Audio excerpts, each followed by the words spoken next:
Good morning children. बच्चों, आपको पता है आपके मिड टर्म एग्ज़ाम्स आ रहे हैं, तो आइए एक बार प्रैक्टिस करते हैं। हमारी बुक में दिव्या भारती में मिड टर्म प्रश्न पत्र 2 दिया है। देखिए, आपका पेज नंबर ये है 79। इसको ओपन करेंगे। इसमें खंड का में देखिए, दिए गए गद्यांश को पढ़कर उसके नीचे लिखे प्रश्नों को सही उत्तर लिखिए। गद्यांश, गद्य का अंश। जब कोई कहानी होती है, गद्य में आती है वो, तो उसका कोई एक अंश, उसका एक पार्ट देखिए, ये है गद्यांश, उसका एक अंश। उसको हमको अच्छी तरह पढ़ना है उसे, फिर उसमें से जो प्रश्न दिए गए हैं उनका उत्तर देना है। आज जीवन के प्रत्येक क्षेत्र में विज्ञान के चरण आगे बढ़ते जा रहे हैं। विज्ञान में चमत्कारों को देखकर कहा जा सकता है कि मनुष्य ने जल, थल और नभ पर विजय प्राप्त कर ली, और वह दिन भी दूर नहीं जब वह स्वर्ग पर अपना अधिकार जमाने में सफल हो जाएगा। इलेक्ट्रॉनिक्स के क्षेत्र में कंप्यूटर एक महान चमत्कार है। आज ऐसा कोई क्षेत्र नहीं है जिसमें इस अद्भुत यंत्र का प्रयोग न होता हो। शिक्षा, बैंक, उद्योग, कृषि, संगीत आदि सभी क्षेत्र इससे अछूते नहीं हैं।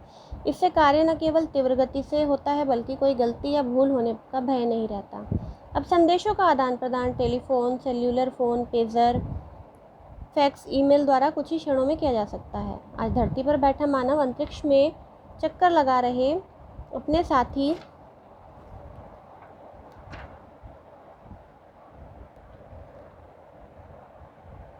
साथी से बात कर सकता है और संदेश डायल कर सकता है। यातायात के क्षेत्र में डीजल, पेट्रोल, गैस से चलने वाली गाड़ियां तो बहुत साधारण होती हैं। अब तो सुपरसोनिक विमान। तो बच्चों, आपको मैंने जब बताया था कि अपठित गद्यांश को कैसे करते हैं, मैंने उसमें बताया था कि गद्यांश को आप पहले अच्छी तरह से 2 से 3 बार पढ़ेंगे। उसमें आपको जो बातें मुख्य लगती हैं उनको अंडरलाइन करते जाएंगे। उसके बाद आप ये प्रश्न देखेंगे, मनुष्य ने किस पर विजय प्राप्त नहीं किया। अब आपको इसमें से प्रश्न का उत्तर ढूंढना है, इसी में उत्तर है, उसके बाद वो यहाँ लिखना है। फिर अगले प्रश्न को देखना है, मनुष्य किस पर विजय पाने की कोशिश में है। इस तरह से सभी प्रश्नों को करना है। और प्रश्नों को करते वक्त ध्यान रखें, इसमें ज़्यादा बड़े बड़े उत्तर आपको नहीं लिखने होते हैं।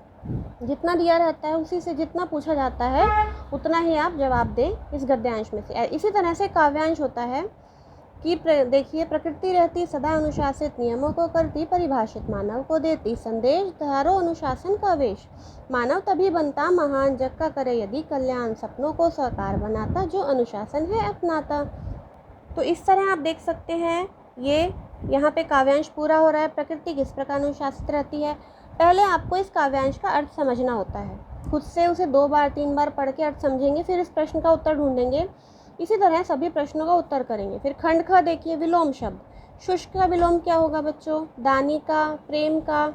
फिर पर्यायवाची भ्रमर, भ्रमर क्या होता है, भंवरा, इनका पर्यायवाची लिखना अनूठा, जो बिल्कुल अलग होता है।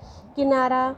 इस तरह क्रियाएं छाटकर क्रिया का भेद। अब देखो, भूखा होने के कारण शिशुर हो रहा है, इसमें आप देखिए क्रिया क्या हो रही है, रोने की क्रिया हो रही है, तो क्रिया छाट के उसका भेद की, जो रो रहा है कौन सी क्रिया है। चित्रकार ने सुंदर चित्र बनाया, चित्र का बनाना, बनाने की क्रिया हुई, कौन सी क्रिया है।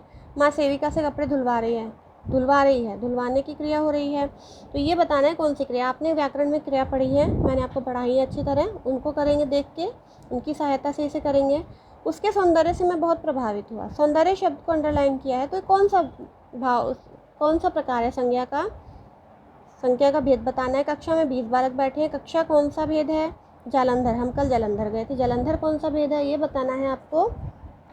इसके बाद देखिए बच्चों, विशेषण और विशेष्य छाट के लिखने हैं। विशेषण क्या होते हैं, संज्ञा सर्वनाम की विशेषता जो बताते हैं वो शब्द विशेषण होते हैं। और विशेष्य क्या होते हैं, जिन शब्दों की विशेषता बताई जाती है। तो बगीचे में लगा फूल सुंदर है, इसमें देखिए विशेषण कौन है और विशेष्य कौन है, वो छाट के लिखेंगे। मैंने 4 सेब खाए, उन लड़कों ने प्रतियोगिता जीत ली।